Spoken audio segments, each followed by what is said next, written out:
देखो बेटा, हम जैसे कि आप जानते हैं कि we have been discussing about chapter number 2 और एक्सरसाइज नंबर 2.1 पर है, और जब से शुरू किया है 2.1 पर ही है। तो फील ऐसा शायद हो रहा होगा कि जो है ना वो कोर्स स्लो है। ऐसा है नहीं, सवालात हैं ये बड़े बड़े। और दूसरी अहम बात ये है कि आपका बेसिक कॉन्सेप्ट होना चाहिए। कॉन्सेप्ट रहेगा तो आगे सवालात बहुत जल्दी जल्दी आसानी के साथ हमारे पास जनाब हो जाएंगे।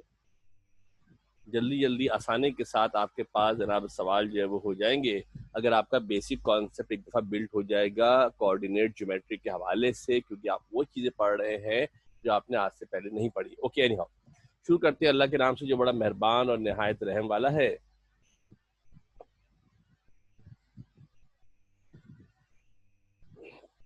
क्लास सेकेंड ईयर है जनाब, मैथमेटिक्स की हमारी क्लास है, और चैप्टर हम पढ़ रहे हैं 2, जिसका नाम है स्ट्रेट लाइन, और इसमें हम एक्सरसाइज नंबर 2.1 की बात कर रहे हैं।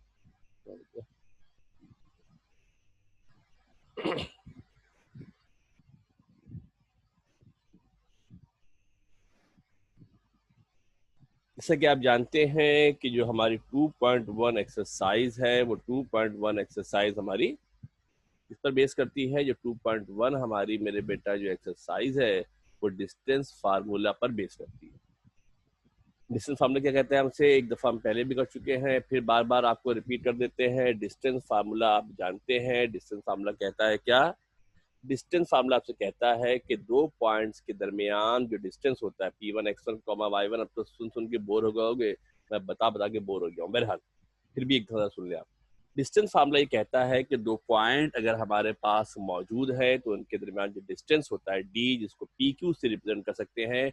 पॉइंट का नाम अगर PQ है तो PQ बोलेंगे, पॉइंट का नाम अगर AB है मेरे बेटा तो उसको AB कहा जाएगा। किसके बराबर होता है? X2 माइनस X1 का whole square plus Y2 minus Y1 के होल स्क्वायर के बराबर हमारे पास होता है। पूरी एक्सरसाइज हमारी इसी फार्मूले के ऊपर बेस करती है, और डिफरेंट हमने शेप्स को, ट्राइंगल्स वगैरह को इस पर रखते हुए हमने क्या किया है, डिस्कस किया। थोड़ा सा हम देख लेते हैं अब तक, क्योंकि आप लोगों ने जो पढ़ा है तो आपको, क्योंकि किताब सामने आपके आती नहीं है तो आपको अंदाजा नहीं होता है क्या पढ़ लिया है क्या नहीं पढ़ लिया है। तो किताब की पिक्चर भी आपके सामने जरा रख देते हैं। मेरे पास जैसी किताब थी मैंने वैसी फोटो खींच ली है, लिखा विखा हुआ नजर आ रहा होगा, इसके अंदर छोड़ दें, आपको फिक्र ना करें। इसमें से हम क्या क्या चीजें कर चुके हैं जरा आप गौर से देखिए बेटा। क्वेश्चन नंबर 1 हम कर चुके हैं, क्वेश्चन नंबर 2 हम कर चुके हैं, क्वेश्चन नंबर 3 हमने पूरा कर लिया था, 4 हमने कर लिया है, क्वेश्चन 5 कर लिया था, 6 कर लिया था, इस पे हमने मुख्तलिफ ट्राइंगल्स को वेरीफाई किया था। फिर हमने क्वेश्चन 7 भी कर लिया था, क्वेश्चन नंबर 8 भी हम कर चुके हैं, राइट एंगल ट्राइंगल प्रूव करनी थी। इसमें भी 9 में भी राइट एंगल ट्राइंगल प्रूव करनी थी, क्वेश्चन 9 भी कर चुके हैं। उसके बाद हमने isosceles right angle triangle prove किया था, ये भी हम कर चुके थे। कि आपने प्रूफ करना था वर्टिसेस आपको गिवन है, और गिवन वर्टिसेस की बुनियाद पर हमने वेरीफाई करना था कि ये आइसोसेलेस ट्रायंगल हमारे पास होता है, आइसोसेलेस राइट एंगल ट्रायंगल हमारे पास होता है, ये हमने वेरीफाई करना था। ये सवाल भी हम कर चुके थे, ऐसे ही है ना भाई? ये सवाल भी हम जनाब कर चुके थे, और इसके बाद हमने जनाब प्रूफ किया था क्या, ये भी कर चुके थे हम। फिर हमने साबित किया था कि क्वेश्चन नंबर 11 के अंदर, क्वेश्चन नंबर 11 में हमने वेरीफाई किया था कि वर्टिसेस होते हैं, पैरेललोग्राम के वर्टिसेस होते हैं। फिर हमने क्या किया था, क्वेश्चन नंबर 12 के अंदर हमने क्या वेरीफाई किया था कि स्क्वायर के वर्टिसेस होते हैं। फिर हमने एक और सवाल किया था कि अगर हम चाहें तो एक पॉइंट को सेंटर मानकर हम क्या कर सकते हैं, सरकमस्क्राइब कर सकते हैं सर्किल को। क्वेश्चन नंबर 13 है ये सवाल। अगर आप देखें तो जनाब क्वेश्चन नंबर 7 और क्वेश्चन नंबर 13 बिल्कुल सेम सवाल थे।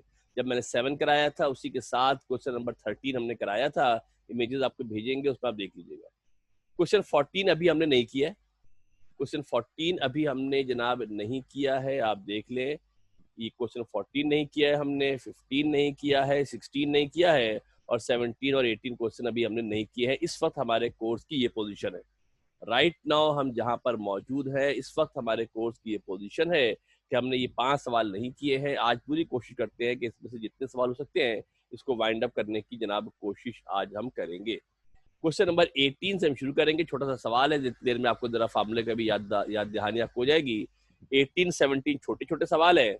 असल जो मसला इसके अंदर है वो है 14, 15, 16 का, जो एग्जाम में लॉन्ग क्वेश्चन में आते हैं, जो एग्जाम में लॉन्ग क्वेश्चन के अंदर आते हैं। जब मैं कह रहा हूं कि लॉन्ग क्वेश्चन में आते हैं तो इट मींस दैट कुछ मसले मसाइल तो होंगे इसके अंदर।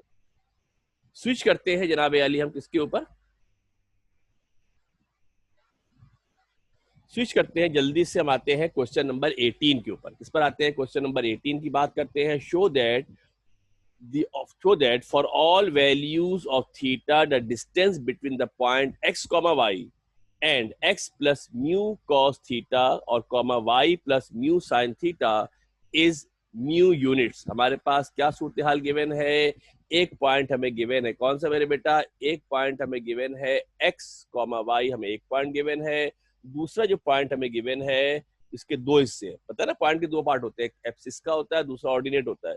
जो एब्सिस का है वो x plus mu cos theta के बराबर है, जो ऑर्डिनेट है y plus mu sine theta के बराबर है। कह ये रहे हैं कि थीटा की कोई भी वैल्यू हो, इसका अगर डिस्टेंस कैलकुलेट किया जाए तो जो डिस्टेंस हमारे पास आएगा वो डिस्टेंस हमारे पास आएगा म्यू यूनिट्स। जो डिस्टेंस हमारे पास आएगा उस डिस्टेंस का जो आंसर आएगा वो म्यू यूनिट्स हमारे पास आंसर आएगा। अगर डिस्टेंस कैलकुलेट किया जाए तो इनके दरमियान जो डिस्टेंस आएगा वो म्यू यूनिट आएगा। बिल्कुल सिंपल सा सादा सा सवाल है, इससे ज्यादा मुश्किल मुश्किल सवाल हम पहले कर चुके हैं। सॉल्यूशन जनाब देखते हैं। आपके पास एक पॉइंट ए गिवन है, एक पॉइंट बी गिवन है। ए पॉइंट ए कौन सा है आपका, एक्स कॉमा वाई आपका पॉइंट ए है। बी कौन सा पॉइंट है आपके पास, X plus mu cos theta, ये पूरा एक हिस्सा है। X plus mu cos theta ये पूरा एक पार्ट है, एब्सिस का है। और y plus mu sine theta दूसरा आपका क्या है, ऑर्डिनेट है। इसके दरमियान डिस्टेंस हमने फाइंड आउट करना है और देखेंगे हम ये कि जो डिस्टेंस आएगा वो डिस्टेंस बराबर आएगा म्यू यूनिट्स के। डिस्टेंस किसके बराबर आएगा, म्यू यूनिट्स के बराबर जनाब डिस्टेंस आएगा। फर्स्ट करते हैं जो पॉइंट है उसका नाम ए और बी है, तो लाइन सेगमेंट की लेंथ होगी ए कॉमा बी। डिस्टेंस फार्मूला आप जानते हैं, d बराबर होता है under the root x2 minus x1 का whole square plus y2 minus y1 का whole square. x1 comma y1 किसके बराबर होगा, ax कॉमा y के बराबर होगा, और x2 कॉमा y2 दूसरा वाला है किसके बराबर है, x plus mu cos theta y plus mu sine theta के बराबर है। डिस्टेंस ए बी हमने फाइंड आउट करना है और उसका आंसर म्यू यूनिट के बराबर आएगा। फार्मूले के अंदर बेटा अगर वैल्यू पुट करें तो क्या हो जाएगा, शाबाश, ये x plus mu cos alpha, ये पूरा के पूरा आपके पास कौन है चंदा, ये पूरी की पूरी वैल्यू यहां से लेके यहां तक ये पूरा x2 है और ये कौन है x1 है। ये पूरी वैल्यू किसके बराबर है, x2 के बराबर है। ये पूरी वैल्यू आपके पास किसके बराबर है, ये पूरी वैल्यू आपके पास जनाब जो है वो यहाँ से ये पूरी x1 की वैल्यू है। लाइक दैट ये वाली वैल्यू आपके पास y2 है, दिस वैल्यू इज y1। जब इसको सिंप्लीफाई करेंगे तो क्या देखते हैं बेटा, यहाँ पर प्लस का x है और यहाँ पर माइनस का x है, ये दोनों x कैंसिल हो जाएंगे। यहाँ प्लस का y है, यहाँ माइनस का y है, ये दोनों कैंसिल हो जाएंगे। एक जगह प्लस का x है, एक जगह माइनस का x है, कैंसिल हो जाएंगे। एक जगह प्लस का y है, एक जगह माइनस का y है, ये भी कैंसिल हो जाएंगे। और जनाब हमारे पास क्या बचेगा, यहाँ पहले वाले पार्ट के अंदर बचेगा म्यू कॉस थीटा, दूसरे वाले पार्ट के अंदर बचेगा म्यू साइन थीटा। इस पर होल स्क्वायर है, होल स्क्वायर के मतलब क्या है कि दोनों पर अलग अलग स्क्वायर होगा। होल स्क्वायर होने के मतलब है दोनों पर अलग अलग स्क्वायर होगा। म्यू स्क्वायर कॉमन निकाल लेते हैं, क्या करते हैं, म्यू स्क्वायर कॉमन निकाल लेते हैं और जो cos square theta plus sine square theta होता है 1 के बराबर होता है। लिहाजा इस cos square theta plus sine square theta की जगह पर, किसी यहाँ पर मेरे बेटा जो cos square theta plus sine square theta है इसकी जगह पर मेरे पास वैल्यू आ जाएगी 1। इसकी जगह 1 पुट कर दिया, म्यू इंटू 1 म्यू होगा, म्यू ही रहेगा। म्यू को मेरे बेटा 1 से मल्टीप्लाई करेंगे तो म्यू स्क्वायर रहेगा। स्क्वायर से रूट क्या होगा, क्या होगा स्क्वायर से रूट, आप जानते हैं कि स्क्वायर से रूट हमारे पास ये रूट है, ये मेरे बेटा स्क्वायर है, ये दोनों कैंसिल हो जाएंगे और नतीजे में जो हमारे पास आंसर बचेगा डिस्टेंस किसके बराबर हो गया मेरे बेटा, म्यू यूनिट्स के बराबर हो गया। बिल्कुल सीधा सैल सादा सा सवाल था, ज्यादा खुश होने की जरूरत नहीं है। ये एग्जाम में एमसीक्यूज में आता है, एग्जाम में एमसीक्यूज में आता है, आंसर गिवन नहीं होता है। कहते हैं the distance between point x comma y, x plus mu cos alpha y plus mu sine theta is dash. इस तरीके से एग्जाम में एमसीक्यूज के अंदर आता है, याद है तो ठीक है, वरना रफ में आपको सवाल सॉल्व करने पड़ेंगे। अच्छी तरीके से समझ लो कि सेकेंड ईयर मैथमेटिक्स के एमसीक्यूज के आधे एमसीक्यूज आपको लाजमी तौर पे रफ में सॉल्व करने पड़ेंगे। जल्दी से स्विच करते हैं नेक्स्ट सवाल के ऊपर, जल्दी से स्विच करते हैं नेक्स्ट सवाल के ऊपर जनाब आते हैं। अगला सवाल देखिएगा, ये हमारा है सवाल नंबर 17। ये कौन सा सवाल है बेटा हमारा?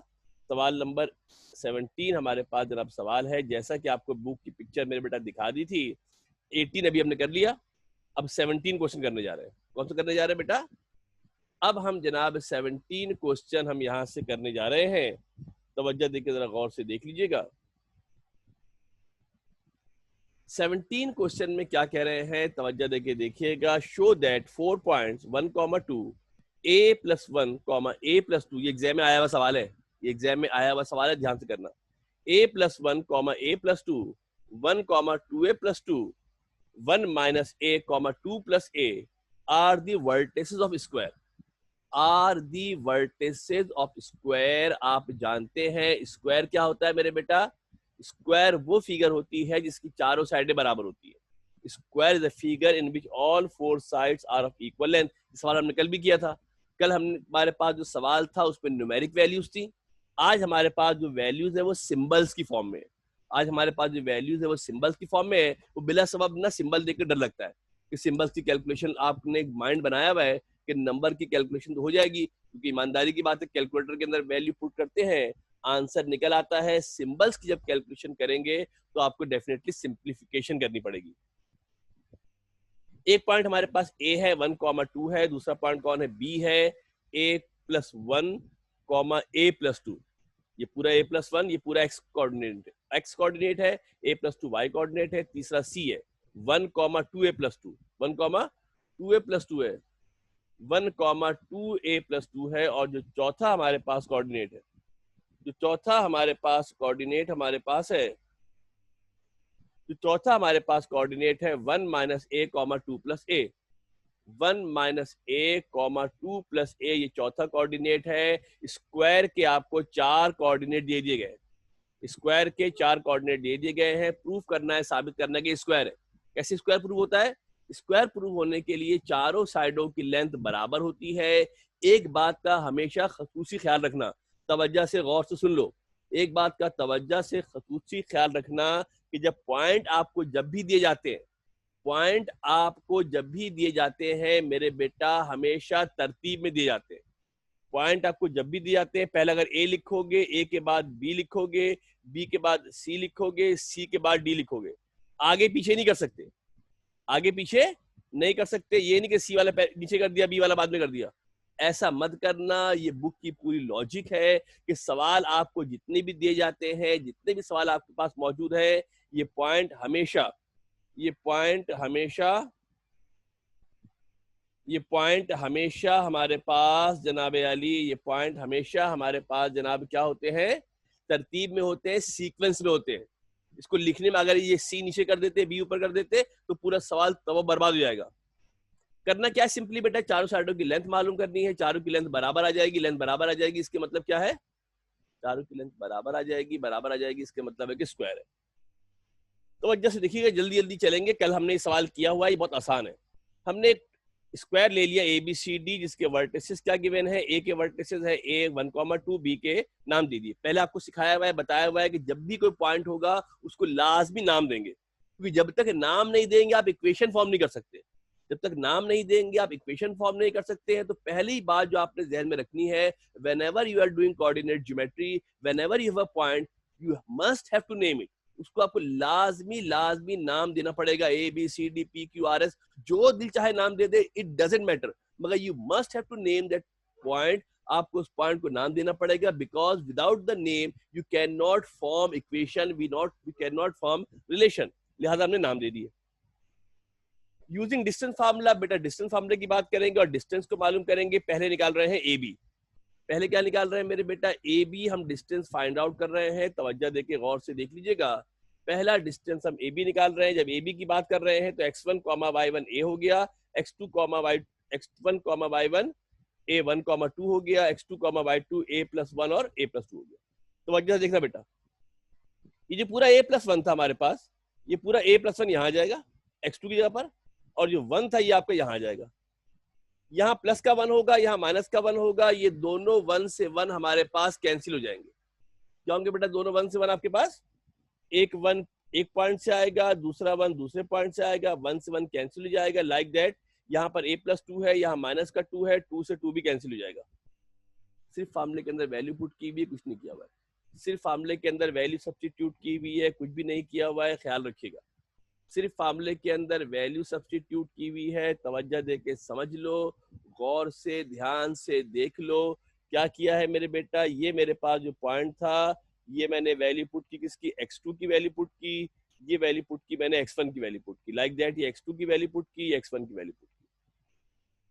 एक यहाँ पर a बचेगा, यहाँ a बचेगा, दोनों पे स्क्वायर है, a square plus a square, that will make it 2a square, that will make it 2a square. a root से बाहर आ जाएगा, a हमारा रूट से बाहर आ जाएगा, 2 रूट a रूट 2 हो जाएगा। इसी तरीके से जब BC की बात करेंगे, similarly when we talk about BC, जब मेरे बेटा BC की बात करोगे तो अगेन आप क्या देखते हो, ये पॉइंट आपका x1 y1 हो गया, ये पॉइंट आपका x2 y2 हो गया। सिमिलरली वैल्यू आपने सब्स्टिट्यूट की है, कुछ भी नहीं किया, वैल्यूज आपने सब्स्टिट्यूट की है, कुछ भी नहीं किया है, कुछ चीजें इसके अंदर कैंसिल आउट हो जाएंगी। ये पूरी एक वैल्यू सब्स्टिट्यूट की है, ये दूसरी वैल्यू सब्स्टिट्यूट की है, यहाँ पर एक वैल्यू सब्स्टिट्यूट की है, यहाँ पर आपने दूसरी वैल्यू सब्स्टिट्यूट की है। अगर माइनस साइन होगा तो माइनस साइन उससे फर्दर मल्टीप्लाई भी होगा, माइनस साइन होगा तो उससे माइनस साइन फर्दर मल्टीप्लाई भी हमारे पास हो जाएगा। ये 2a माइनस 2a प्लस 2 है, माइनस के हो जाएगा, माइनस का 2 हो जाएगा, जगह बचाने के लिए शॉर्टकट पे जल्दी कर लिया। अगेन इसको सिंप्लीफाई करेंगे, इसका आंसर भी हमारे पास 2 रूट 2 यूनिट हमारे पास आ जाएगा। इसका आंसर भी क्या आ जाएगा, 2 रूट 2 यूनिट हमारे पास इसका आंसर भी आ जाएगा। हमने क्या देखा मेरे बेटा, जो ऊपर वाला पार्ट था, इस ऊपर वाले पार्ट का आंसर हमारे पास कितना आ गया, देखो बेटा गौर से, यहाँ पर आंसर मेरे पास आ गया 2 रूट 2 यूनिट। BC निकाला, इसकी लेंथ भी कितनी आई, 2 रूट 2 यूनिट आ गई। Similarly we will find out the length of side CD and AD। CD और AD मालूम करेंगे, और इसकी लेंथ भी बिलतरतीब हमारे पास क्या आ जाएगी, इसकी लेंथ भी बिलतरतीब हमारे पास रूट टू यूनिट हमारे पास आ जाएगी। घर पे इसको मेरे बेटा आप सॉल्व करके देख लीजिएगा, जब कॉपी में अपने हाथ से करोगे, सिंप्लीफाई करोगे, हंसते खेलते हो जाएगा। ये सवाल काफी इंपॉर्टेंट है, ये सवाल काफी इंपॉर्टेंट है, इसलिए इसको बहुत ज्यादा ध्यान से कर लीजिएगा।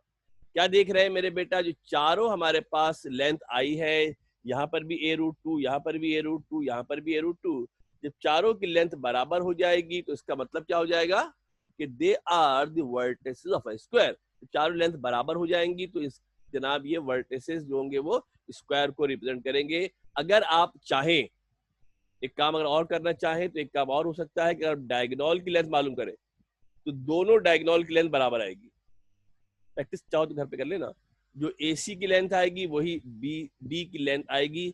अगर चाहे तो कर लीजिएगा, नहीं करे तो कोई इतने बड़े इश्यू प्रॉब्लम वाली बात नहीं है। ये हमारा हो गया question number 17। Now we have 3 more question left in this exercise. अब इस एक्सरसाइज में हमारे पास 3 क्वेश्चन हमारे पास मौजूद है। टाइम हमारे पास 20 मिनट है।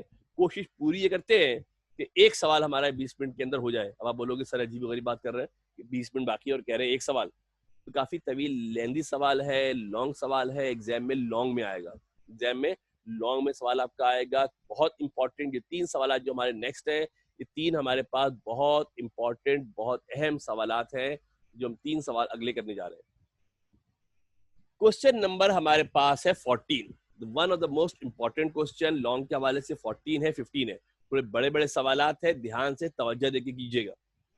The vertices A, B, C of a triangle are 2,1, 5,2 and 3,4 respectively.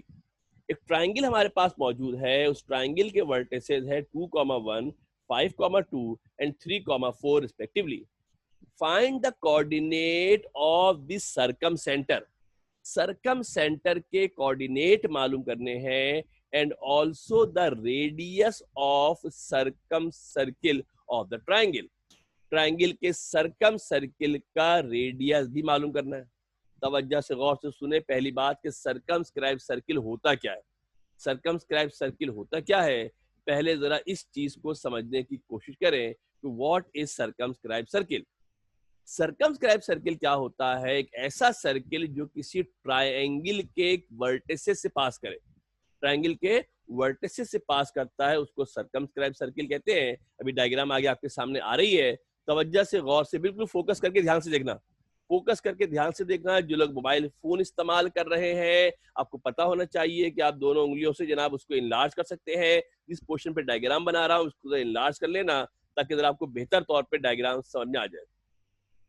सबसे पहला काम तो बताया था आपको क्या, कि जब भी ट्राइंगल होगा, पॉइंट्स होंगे, उनको अपने नाम देने। Whenever you have coordinates, vertices, you first have to name them। हमने नाम दे दिया ABC। ये हमारे पास जनाब क्या मौजूद है, ट्राइंगल मौजूद है। ये हमारे पास क्या मौजूद है, ट्राइंगल हमारे पास मौजूद है।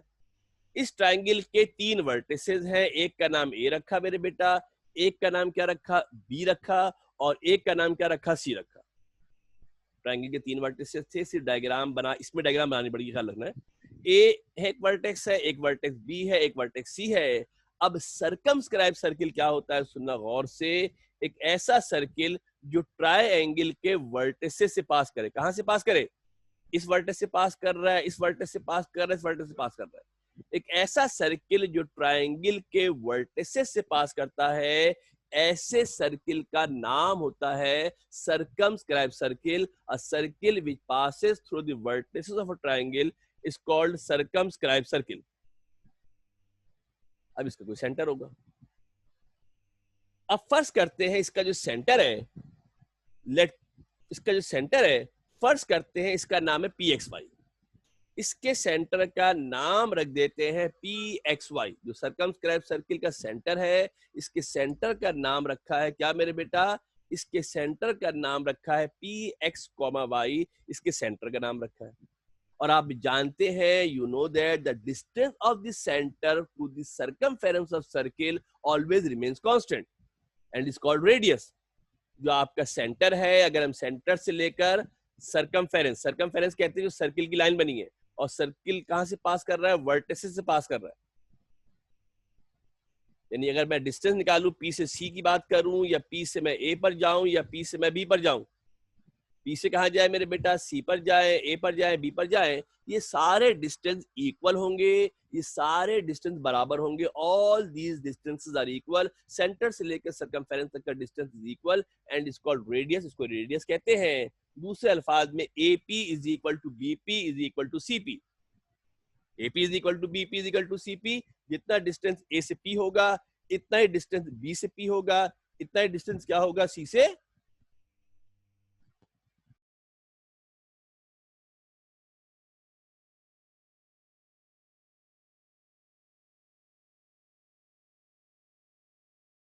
जितना डिस्टेंस A से P होगा, इतना ही B से P होगा, इतना ही डिस्टेंस आपका क्या होगा मेरे बेटा, C से P तक का डिस्टेंस हमारे पास इक्वल होगा, बराबर होगा। यहां से गौर से देखो तो हमारे पास 3 इक्वेशन है। जब 2 इक्वल टू के निशान होते हैं तो 3 इक्वेशन होती हैं। एक इक्वेशन क्या हो सकती है, तवज्जो देके गौर से देखना। एक इक्वेशन ये हो सकती है कि AP बराबर है BP के। एक इक्वेशन क्या हो सकती है, AP किसके बराबर है, BP के बराबर है। दूसरी इक्वेशन क्या हो सकती है मेरे बेटा, BP बराबर है CP के, BP बराबर है CP के। और तीसरी क्या हो सकती है, तीसरी हो सकती है कि AP बराबर है CP के। मैथमेटिक्स की बुनियादी असूल समझ लें कि हमें जब पॉइंट मालूम करना है तो इस पॉइंट के अंदर 2 चीजें, एक X एक Y है। पॉइंट के अंदर कितनी चीजें हैं, पॉइंट के अंदर 2 चीजें हैं। One is X which is axis का, and the other one is the Y which is ordinate. 2 चीजें मालूम करनी है। मैथमेटिक्स से आपसे ये कहती है कि जितनी चीजें आपको मालूम करनी होती हैं, आपके पास इतनी इक्वेशन होनी चाहिए। आपको जितनी चीजें मालूम करनी है, आपके पास इतनी ही इक्वेशन होनी चाहिए, जिनको सिंप्लीफाई करके, सॉल्व करके आप उन वैल्यूज ऑफ वेरिएबल को डिटरमाइन कर सकते हैं, फाइंड आउट कर सकते हैं, मालूम कर सकते हैं। सवाल की लॉजिक को समझना हम करने के जा रहे हैं। हमें पॉइंट मालूम करना है। Whenever we have to find out the point, we must have equation. हमारे पास क्या होनी चाहिए, इक्वेशन होनी चाहिए। हाउ मेनी इक्वेशन, कितनी होनी चाहिए, जितने वेरिएबल है। यहाँ पर तो 2 ही वेरिएबल होंगे आमतौर पे, लिहाजा हमें 2 इक्वेशन दरकार होंगी, जिनको सिंप्लीफाई करके हम वैल्यू को फाइंड आउट करेंगे। इन इक्वेशनों को बनाने के लिए पहले हमें AP, BP और CP की वैल्यू पता होनी चाहिए। AP की, BP की और CP की वैल्यू पता होनी चाहिए, जिसको हम फाइंड आउट करेंगे, मालूम करेंगे। किसके जरिए उसको मालूम करेंगे, डिस्टेंस फार्मूले के जरिए। एक और बात यह वाज़ेह रहे कि जो AP है, BP है और CP है, जो AP है, BP है और CP है, ये सब बराबर होगा किसके, ये सब बराबर होगा आर के। किसके बराबर होगा बेटा सब ये सब आपके पास मेरे बेटा आर के बराबर होगा, जबकि आर से मुराद हमारे पास क्या है, रेडियस है। आर से मुराद क्या हमारे पास, ये सब वैल्यू किसके बराबर होगी चंदा, ये सारी वैल्यू आपके पास जो है वो आर के बराबर होगी। आर से मुराद है रेडियस, सेंटर से लेकर सर्कमफेरेंस तक के फासले को रेडियस कहते हैं। नाउ देन पहले एपी मालूम करते हैं। दूसरे अल्फाज में हमने क्या किया, हमने काम यहाँ पे और कर लिया आसान। हमने कहा जब ये बराबर है तो इनके स्क्वायर भी बराबर होंगे, जब ये बराबर है तो इनके स्क्वायर भी बराबर होंगे। यहाँ पर हमने एक स्मार्ट काम किया है। हमने स्मार्ट काम ये किया है कि अगर हम स्क्वायर कर लेंगे तो आपको पता है कि डिस्टेंस फार्मूले में रूट आता है। डिस्टेंस फार्मूले में हमारे पास रूट आता है, अगर हम स्क्वायर कर लेंगे तो हमारी रूट से जान छूट जाएगी, हमारी रूट से जान छूट जाएगी। तो हम एक स्मार्ट वर्क करने जा रहे हैं, बजाय ये कि बार बार रूट लिखने के बाद आखिरी मरहले पे स्क्वायर करें, हमने पहले ही स्क्वायर कर लिया ताकि हमें बार बार रूट लिखना ना पड़े। डिस्टेंस फार्मूला ये कहता है क्या, d बराबर होता है under the root x2 minus x1 का whole square plus y2 minus y1 का whole square. x2 minus x1 का whole square plus y2 minus y1 का होल स्क्वायर हमारे पास होता है d। यहां पर भी हमने क्या किया, स्क्वायर कर लिया। यहां पर भी हमने क्या किया है मेरे बेटा, स्क्वायर कर लिया डायरेक्टली ताकि हमें रूट ना लिखना पड़े। यहां पर भी हमने क्या किया मेरे बेटा, इस पर स्क्वायर कर लिया दोनों जानिब। क्यों स्क्वायर कर लिया, ताकि हमें रूट लिखने से बच जाए, ताकि हम रूट लिखने से बच जाए, हमारा काम आसान हो जाए। और टाइपिंग में तो बहुत ही मुश्किल होता है रूट लिखना यार, यहाँ तो हमारे लिए और आसानी हो जाएगी। अब हम बारी बारी एपी का स्क्वायर निकालेंगे, बीपी का स्क्वायर निकालेंगे और क्या निकालेंगे मेरे बेटा, सीपी का स्क्वायर निकालेंगे। तवज्जो देखना बेटा, जब एपी की बात करेंगे तो ये पी हमारा x1 y1 होगा, ए हमारा क्या होगा, x1 y1 होगा, ये x2 y2 होगा, ये x1 y1 होगा। मैंने डायरेक्ट लिखा है, तवज्जो से गौर से ध्यान से इस पूरे मरहले को देखना। अब तक हम जब डिस्टेंस फार्मूला इस्तेमाल करते थे, रूट लगाते थे, बताते थे आपको x1 कौन है, आपको बताते थे y1 कौन है। यहाँ मैं थोड़ा काम डायरेक्ट करने जा रहा हूँ, यहाँ मैं काम थोड़ा सा डायरेक्ट करने जा रहा हूँ। इसकी वजह ये है कि सवाल थोड़ा तवील है, अगर मैं ये डायरेक्ट नहीं करूंगा तो सवाल का साइज तो पता नहीं कहाँ पहुंच जाएगा। लिहाजा मैंने थोड़ा सा काम यहाँ पर डायरेक्ट किया है। x2 y2 की जगह पर x आ गया है, x1 y1 की जगह पर क्या आ गया है, 2 आ गया, ये वाला 2 है। y2 की जगह पर क्या आ गया है, y आ गया है, और y1 की जगह पर क्या आ गया, 1 आ गया। इसको हमने फार्मूले से एक्सपेंड कर सकते हैं, इसको मेरे बेटा फार्मूले से खोल सकते हैं। जब इसको फार्मूले के जरिए एक्सपेंड किया जाएगा, जब इसको फार्मूले के जरिए खोला जाएगा, जब इसको फार्मूले के जरिए एक्सपेंड करेंगे तो ये खुलेगा a माइनस बी के होल स्क्वायर से। इससे खुलेगा बेटा आपके पास ये, इसको मेरे बेटा a माइनस बी के होल स्क्वायर से जब इसको एक्सपेंड करेंगे तो इसका आंसर आ जाएगा x स्क्वायर माइनस का 4x प्लस 4। इसको जब मेरे बेटा एक्सपेंड करोगे तो इसका आंसर आ जाएगा y square minus 2y plus 1। a minus B के होल स्क्वायर से खोला है, a माइनस बी के होल स्क्वायर से खोला है। अरेंज कर लेते हैं बड़ी पावर से छोटी पावर में, अरेंज कर लेते हैं बड़ी पावर से छोटी पावर में। तो क्या हो जाएगा मेरे बेटा, गौर से देखना, पहले एक्स स्क्वायर लिख दिया, फिर वाई स्क्वायर लिख दिया, उसके बाद माइनस का 4x लिख दिया, फिर माइनस का 2y लिख दिया। यहाँ से ये 4 थे और ये 1 थे, ये 4 और 1 मिलके 5 हो गए। 4 और 1 मिलकर हमारे पास क्या हो गए हैं, 5 हमारे पास हो गए हैं। ये हमने निकाला एपी का स्क्वायर। क्या निकाला बेटा हमने, ये एपी का स्क्वायर निकाला है। बिल्कुल इसी तरीके से निकाला जाएगा बीपी का स्क्वायर। क्या निकालेंगे मेरे बेटा, बीपी का स्क्वायर निकालेंगे। इस मतलब ये वाला x2 y2 हो जाएगा, ये वाला x1 y1 हो जाएगा। x y x2 y2 हो जाएगा और 5 2 x1 y1 हो जाएगा। फार्मूले के अंदर वैल्यू पुट की, अगेन फार्मूले से खोला, अरेंज कर लिया। इस तरह ये वाला काम किया है, बिल्कुल एग्जैक्टली इस तरीके से काम किया है। ये वैल्यू बीपी का स्क्वायर आ गई, ये वैल्यू क्या आ गई है, बीपी का स्क्वायर हमारे पास आ गया। सिमिलरली निकालेंगे सीपी का स्क्वायर। जब सीपी का स्क्वायर निकालेंगे तो x1 x y x2 y2 हो जाएगा, 3 4 x1 y1 हो जाएगा, x माइनस 3 का स्क्वायर y माइनस 4 का स्क्वायर। इसको अगेन फार्मूले से खोलेंगे, अरेंज करेंगे तो हमारे पास आंसर आ जाएगा। क्या मेरे बेटा, क्या आंसर आएगा, x स्क्वायर प्लस का 4y माइनस का 6x माइनस 8y प्लस 25। अभी हमने एपी, बीपी और सीपी की निकाल ली वैल्यू, एपी की, बीपी की और सीपी की हमने निकाली है वैल्यू। अब हम क्या करते हैं, जैसा कि बताया था कि हमारे पास तीन इक्वेशन बन सकती हैं। बारी बारी अगर हम दोनों पार्ट को लें, पहले ले लेते हैं एपी का square is equal to BP का स्क्वायर। एपी का square is equal to BP का स्क्वायर ले लेते हैं। एपी का स्क्वायर किसके बराबर होगा मेरे बेटा?